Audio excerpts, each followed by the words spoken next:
কুড়িগ্রামের ফুলবাড়ী থানায় ২৭ ডিসেম্বর পুলিশি জনতায় পুলিশ এই প্রতিপাদ্যকে সামনে রেখে ওপেন হাউস ডে অনুষ্ঠিত হয়। ফুলবাড়ী থানার ওসি মোহাম্মদ হাসান নাইমের সভাপতিত্বে অনুষ্ঠিত সভায় প্রধান অতিথি হিসেবে উপস্থিত ছিলেন অতিরিক্ত পুলিশ সুপার প্রশাসন ও অর্থ ASM মুক্তারুজ্জামান।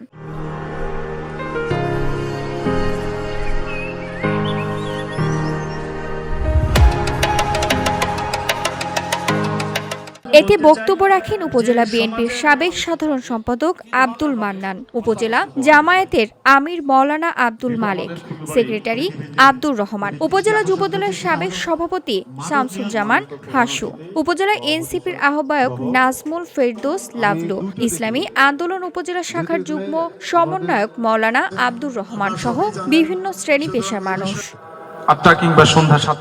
এ সময় ফুলবাড়ী উপজেলার বিভিন্ন সমস্যা তুলে ধরেন বক্তারা। মাদক চোরাচালান ও বাল্যবিবাহ নিয়ন্ত্রণ, আইন শৃঙ্খলা রক্ষা সহ বিভিন্ন সমস্যা সমাধানে পুলিশ জনতা সমন্বয়ের মাধ্যমে কাজ করার গুরুত্ব উঠে আসে এই সভায়। কুড়িগ্রাম জেলা পুলিশ সব সময় সাধারণ মানুষের পাশে ছিল, এখনও আছে, ভবিষ্যতেও থাকবে এবং ফুলবাড়ির আইন শৃঙ্খলা পরিস্থিতিটাকে যাতে সাম্যাবস্থায় আনা যায় এবং স্বাভাবিক রাখা যায় সেজন্য সাধারণ মানুষের সাথে মিলেমিশে এবং সাধারণ মানুষের সহযোগিতায় এই ফুলবাড়ির থানার যে আইন শৃঙ্খলা পরিস্থিতি আমরা ঠিক রাখার জন্য বদ্ধপরিকর আছি এবং সেই মেসেজটাই আমরা সাধারণ মানুষের কাছে দিতে চাই। VOD Bangla news desk.